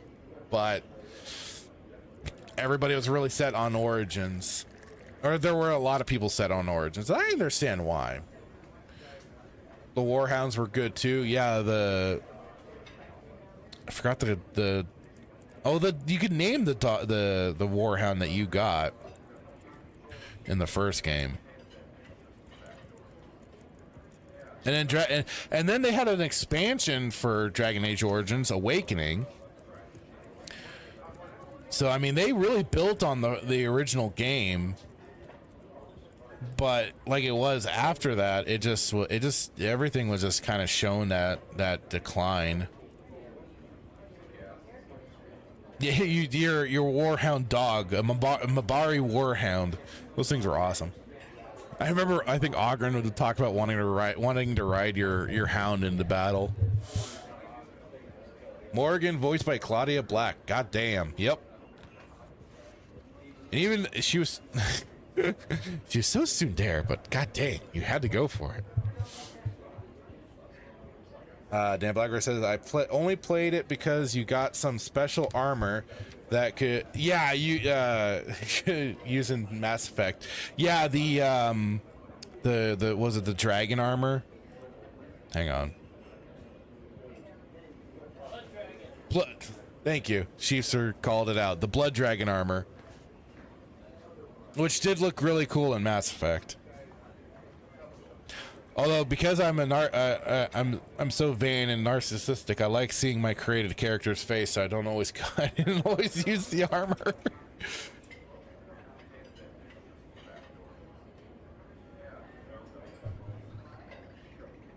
But here, I got a picture of it.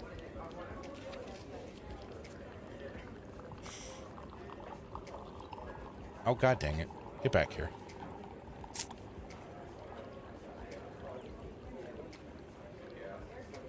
Yeah. That thing was pretty sweet. Like I said, I didn't always use it myself personally, but it was pretty sweet to have it.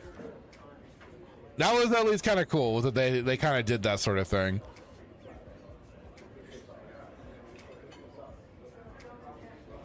Is that weird that I think Mass Effect 2's version looks better? Might be just the lighting and stuff though, versus 3's.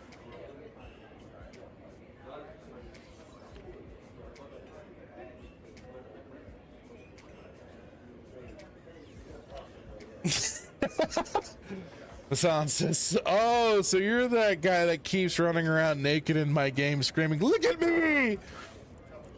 No, I usually like to be dressed, but, you know, there are moments where you just have to, you know, free the beast. Dan Blacker says her Origins was massive with all the added stuff and then Awakening. Yeah, it was crazy. It was pretty crazy. But yeah, so that's that. We'll see what happens down the line on April 28th. If this shutdown goes smoothly or not, it'll be entertaining as hell to see. So we'll see. We'll see how EA pulls this off or not, or BioWare, whatever. Too funny. That's why I love stuff like that. That's always great. Okay, we're almost approaching the 2 hours there. Dang, there we go. Well, this one I think will be an interesting one to potentially go out on. And this again kind of falls into the territory of potentially just some rumor and just some outside employee making a guess. We'll see. But still, I thought this was an interesting little thing, especially we are seeing price hikes left and right from these game companies. I mean, I already saw it recently with Sony and their PlayStation. That's already gone up in price. But here we also have ex-Nintendo sales lead warns Switch 2 prices increase is inevitable. So it like I say, this could just be somebody just kind of running their mouth. It could just be, I mean, this maybe making a prediction, seeing the markets the way they're going right now. I'm really kind of curious where things are going, because I kind of see a bit of a potential bubble burst with all the AI stuff going on, with all the whole inflation with AI and everything. Because there are some that are crashing and burning right now. But that could just be, you know, a lot of other varying factors to that. But here we go. Amid the RAM storage shortages, hardware production has been stretched pretty thin, with consoles like the PlayStation 5 increasing in price, like I brought up. Now a former Nintendo see this is, again, as a former Nintendo sales lead has warned fans that Nintendo Switch 2 could be following suit. So again, it's not a guarantee. We could look at, of course, you know, like I said, just the things that have already been taking place. If you have pattern recognition enough to see, it wouldn't be surprised. The thing is, like, I just look at it as this not surprising, you know. Yeah, and it's no surprise that consoles hardware are increasing in price. After all, if it costs more to make them due to shortages, then the companies behind them will need to increase the sales price to match. Which I'm almost just kind of seeing as an excuse now. It's just an excuse for them to want to hike up these prices to get the higher prices out of the consoles. That could just be my own paranoia. Sales price to match, combined with inflation and the increase in certain tariffs, and some experts are convinced we'll shortly see the Nintendo Switch 2 going up in price. Which I could have sworn I heard something about Nintendo. Oh, yeah, they won the whole thing with the tariff situation, which will be interesting. Speaking on it, Kit and Krista podcast, former Nintendo sales lead Sean explained why he's convinced a sales to price increase is inevitable. Quote, unfortunately, I think eventually the hardware price is going to have to go up. explained Sean, adding that the company does seem to be attempting to mitigate the increase as best as they can.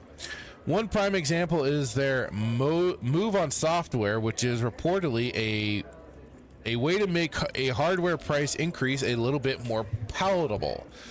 Notably, Nintendo has decided to make their digital games cheaper than the physical ones. That was the thing. Like, digital games were meant to be cheaper. That was the whole, like, part of the purpose. They were meant to be cheaper, meant to be less expensive than buying the physical game, which is also what kind of, I think, originally roped a lot of us in to the idea of using Valve's Steam platform to buy the games, because I remember right, some of them were initially cheaper upon release, except certain companies I believe weren't, like Activision with Call of Duty and stuff like that. Those were still like regular price even for physical. But that, yeah, I mean, that's the most ridiculous thing too, is like, how is it that the digital games aren't cheaper? You aren't having to put into the production cost of cases, CDs, whatever it may be. So how isn't it that they aren't cheaper? You're just providing it digitally. But then at the same time, it has become, but you don't actually own the digital game or own the games. So, you know, this is, again, it's like, if you don't own the game that you pay for, then how is pirating a game stealing? If I don't already own it, what's the big deal? Then the physical ones in the US to both encourage fans to buy digital and limit their production of cartridges due to increased costs. But then, like it is, pushing towards digital is also the still more pushing towards you will own nothing and be happy. However, Sean added, even if they are able to make concessions in some areas, hardware prices are going to go up, I think, eventually. He did assure fans that quote, they may be able to put off raising hardware prices for a moment, thanks to the production of Nintendo merch and other sales from products that aren't hardware, but he did warn fans that he thinks it's inevitable that they are going to go up for the first time. Of course, this isn't confirmation that a price increase is coming, but even their former sales lead thinks there are many outside forces that are kind of forcing their hand. There's no word from Nintendo regarding an increase or whether we can expect one. I mean, that's where it's like, you know, hope for the best, but expect the worst. Expect them to increase that price.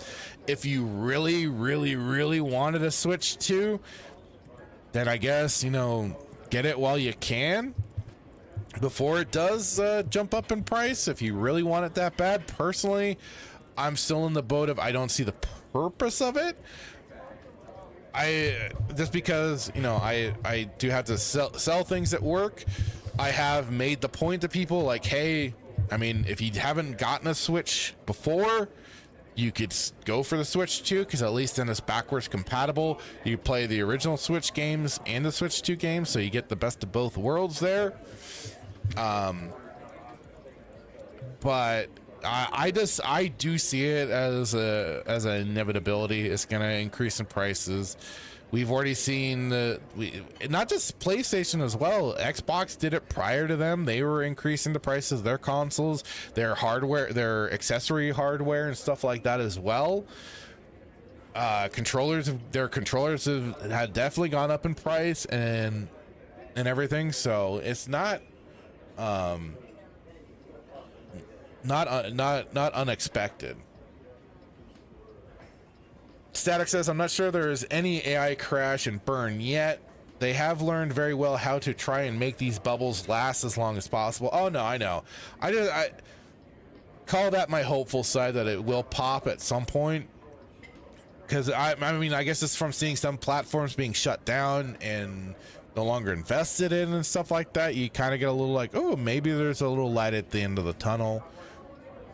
But I mean, that's kind of where I'm, like I said, maybe I'm just being hopeful that we are going to at least see more of a pop happen sooner, because it would be nice just to get those prices back down. Because I know certainly I'd love to help get my brother some new hardware for his computer to upgrade and everything.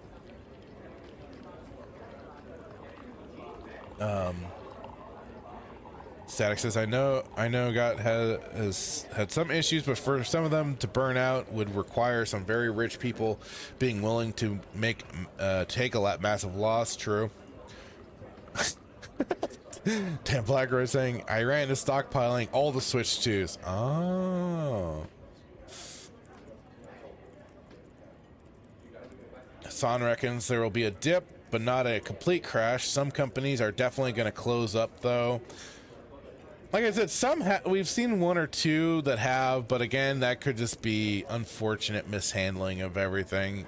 There's always, like, I always like to, that's what I said before with when Hitman and I would talk about certain things, you know, to be a fly on the wall. Hassan says, yeah, what the hell, man? I got no damn box or cool booklet for my game, but they charge the same. Exactly. And we've talked about, you know, the old instruction manuals before. It's a shit show, man. We used to have such great things. Static says, I can never justify buying another Nintendo devices after overpaying for the last Zelda machine. Yeah, I don't blame you for that one. I wish I did. I still regret getting my OLED Switch when I did. I was like, God damn, because I knew I wasn't gonna play it. I knew, or at least I wasn't gonna get much time out of it. I've tried, Lord help me, I've tried to get some extra time out of it, but it just hasn't worked out. And then Static says, I have a little bit of vested interest for that bubble to not pop too badly. Thank you very much. I'm sorry, Static. I'm sorry. I know you do. I'm sorry, but god dang, man. I want some things to even the hell back out. I mean, listen. As you see my little avatar, I've used AI to create him, and I've used AI for some thumbnails and stuff like that. Like, I can see certain advantages to using it. I would just like it if it didn't, you know, screw over damn prices for certain things, thereby increasing prices of others, like this whole situation with the Nintendo Switch 2 and PlayStation and Xbox, you know. I could, like I said, though, I still kind of see it as kind of a bit of an excuse, but, you know, cause and effect. Also, Google announced a new algo that reduces RAM usage 7 times. Yeah, there really isn't room enough for all of them. And that's where I think we'll see some drop off, depending on, I mean, right now it's probably going to probably be between Grok and ChatGPT at this point. I think ChatGPT does certain things a lot better than Grok, especially for image generation. ChatGPT just takes the cake. I've done a lot more entertaining stuff with it, and Grok just still seems incapable of replicating certain things. Like, if anybody that saw, I did my own Mount Rushmore of like video game characters, and I tried doing that with Grok, but it just kept messing everything up. Even though I did the same thing that I did with ChatGPT, using provided images to go off of, it just still screwed everything up. And then I tried it out with ChatGPT, and that did a much better job. So it is gonna be kind of interesting though to see who will do what better, and who will be the reigning king of the AI generation and stuff like that. So, but as for Nintendo, it's not surprising that we're going to be seeing a price hike if they do decide to pull the trigger on that. They've already done it with their games. They're now at the $80 price point. But as they said, digital games have gone down in price for them right now. So if there are some digital games out there that you're looking to go for, maybe that's the way to go. I personally, to me, consoles should be the physical hardware side of things, physical games. That was to me always the great thing with consoles more than because PC gaming has always had the sad thing of like kind of, you know, restrictions on terms of like even sharing games at times, because sometimes the they would have like a key code or something like that that you had to use to play the game or to install it completely. So PC has always played this whole line of restrictive play, while, you know, the great thing with consoles was that it was easier to let friends borrow your games and stuff like that. Like, oh hey, you want to try out, here's Doom. You want to try out Doom on the Super Nintendo? I want to try your Chrono Trigger. Can we swap for a time? You want to play it, right? So, you know, that sort of thing. Or Chrono Trigger for Final Fantasy 3/6, whatever it may be.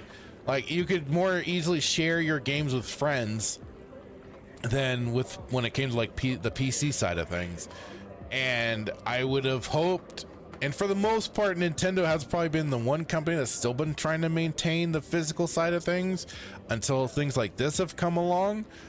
But that to me was always the shining part of consoles, especially, was that ease ability to share games amongst your friends,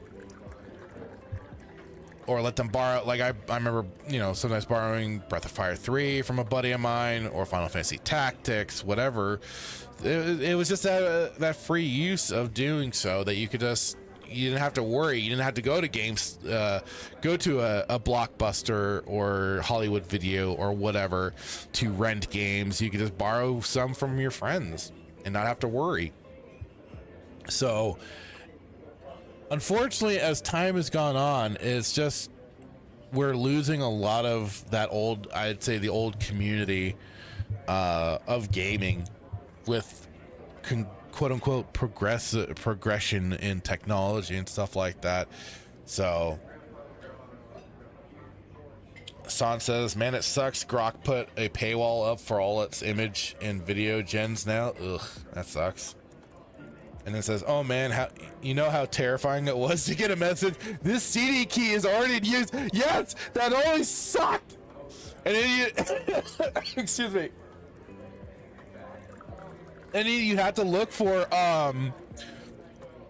you'd have to look for a key generator or something like that. If you had availability to the internet and everything, and you could look up like key generator. I think is that still.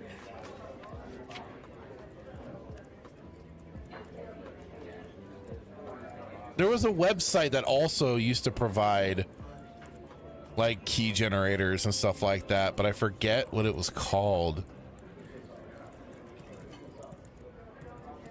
Because I know Ross Scott of Accursed Farms pointed out the website a long time ago. Because there's also like a place to get it so you could play game with exe hacks, basically, so you could still play games offline and not have to be forced to have an online connection.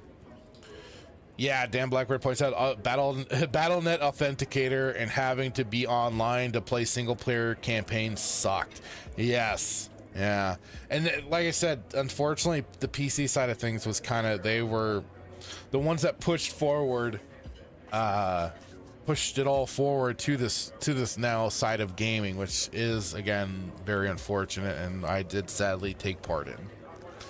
Cracks replaced it all. Yeah, exe hacks and cracks and stuff. Hassan says, dude, 100%. Why do we need to play online to play single player games? That's been the other thing. I'm trying to remember the website now. God damn it. Oh.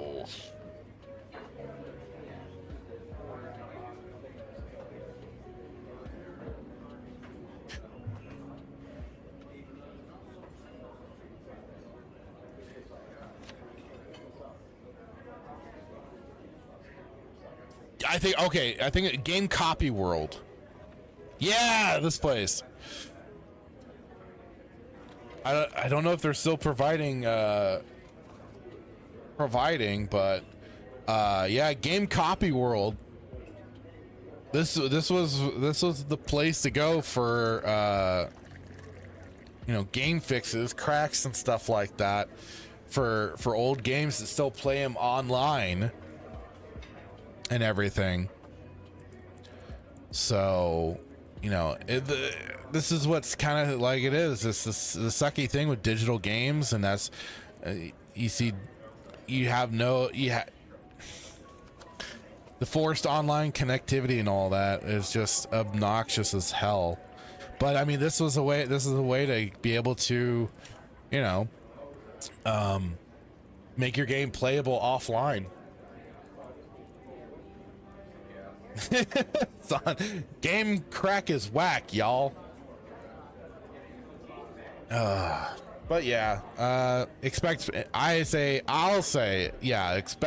price hikes not just with Nintendo, across the board. We're gonna see it. It's gonna be unfortunate, but it's the sad truth of the current state of gaming, especially that we're in. So bit of a downer, but I mean, it's just kind of the fact of the matter.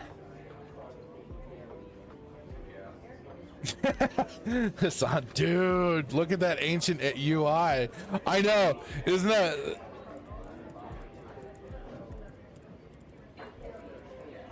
that funny?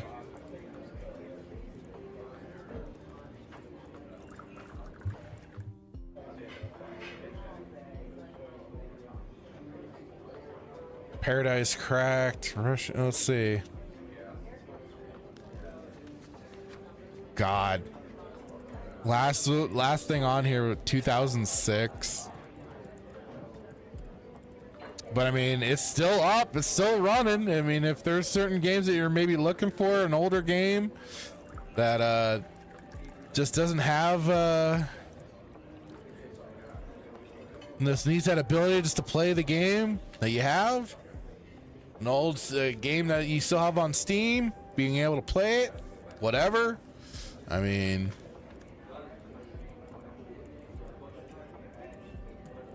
console copy world, really?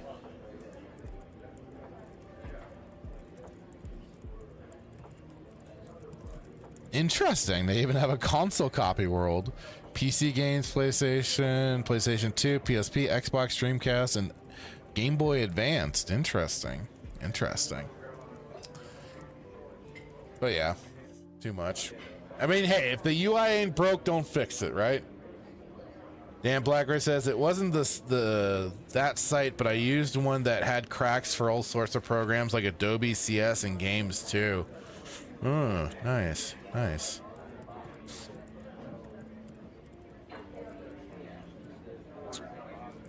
Oh, really? Some of the games looked recent on there?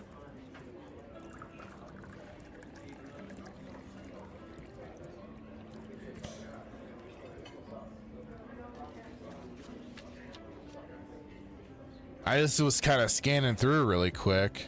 Oh, you're right. Call of Duty 7.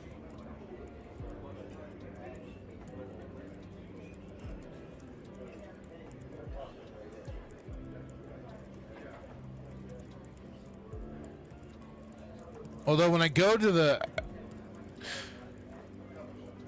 2022, so yeah, there are some that are. But when I went to Call of Duty, oh wait, no, that's 7 Black Ops. What are they on for Call of Duty now? Jesus Christ.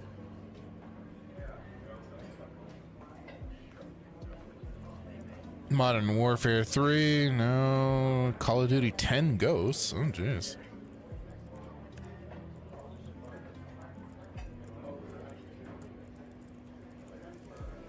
$2016 for that.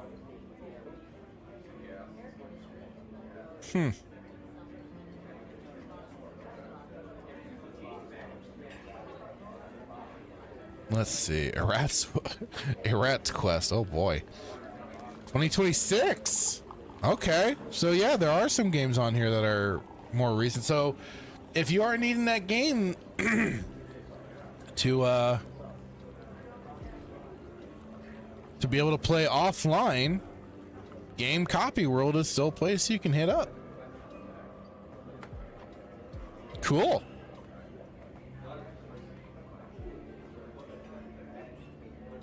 Very cool. Yeah. Oh wow. Even when 2026 Absolum.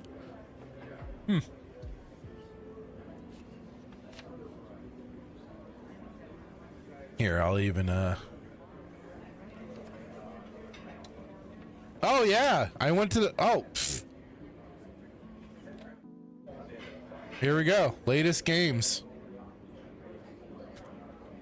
Metal Gear Solid Snake Eater, the remake, or whatever, the remaster, whatever you want to call it. Killing Floor 3, Dragonkin. So I just was in a weird spot for it, but April 2026. They've got patches out, fixes, and stuff like that. Let's see. Yeah. So yeah, I mean, if you're still, I'll even throw this on into the chat. If you don't already have this site.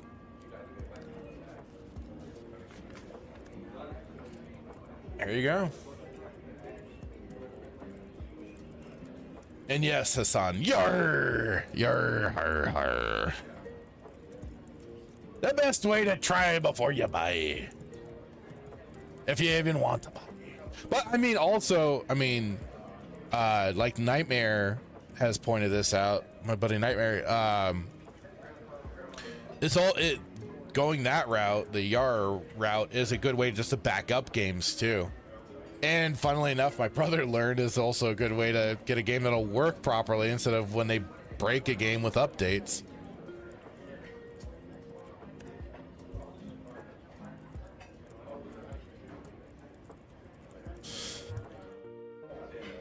What? What do you mean? It's just being able to play games offline. Come on, man.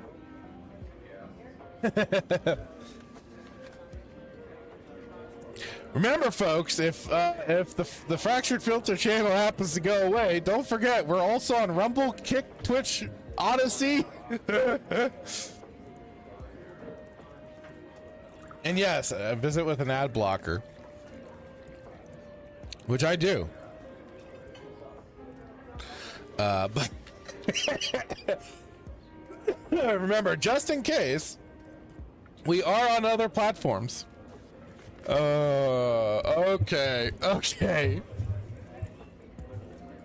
Well, with that little tidbit in mind, I think we will call it there. I gotta add buttons to this damn thing. Anywho. Thank you, everybody, for joining me for another episode of Respawn Rose Cantina. I appreciate it. Yeah, yes, visit at your own risk. I won't be clipping this segment out, that's for sure. But I have never had anything bad from this site that I can ever recall, so you know, I think you're good. But absolutely, visit at your own risk. Anyways, thank you all so much for joining me. Thank you, Static. Thank you, Hassan. Thank you, Dan Blackroy, the first man in. Also, the first man that was in at the very start was Joker's voice.